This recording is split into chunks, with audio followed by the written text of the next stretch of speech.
ready to level up your gaming experience by making those in-game purchases a breeze. This video will show you exactly how to use your Chase bank account to buy games. Whether you prefer online downloads or physical copies from your favorite store, will cover debit cards, credit cards, and linking options to gaming platforms for smooth transactions. First, let's talk about using your Chase debit or credit card online. Head to the online store where you want to buy your game.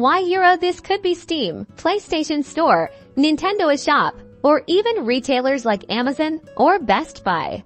Once you've chosen your game and added it to your card, proceed to checkout. When you reach the payment section, select the option to pay with a debit or credit card. Carefully enter your Chase card number, expiration date, CVV code, and billing address. Make sure all the information is accurate to avoid any delays. Now, let's explore linking your Chase account to digital wallets and gaming platforms. Many platforms like PayPal or gaming services themselves allow you to link your bank account or cards for faster checkouts. Simply go to your account settings within the wallet or platform and follow the instructions to add your Chase card as a payment method. You might need to verify the card.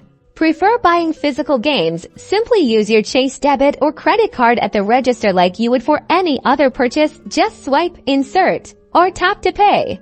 And that's it. No matter how you choose to pay, using your Chase bank account to buy games is quick and convenient. Remember to always keep an eye on your transactions in the Chase mobile app or online to stay on top of your spending. Happy gaming!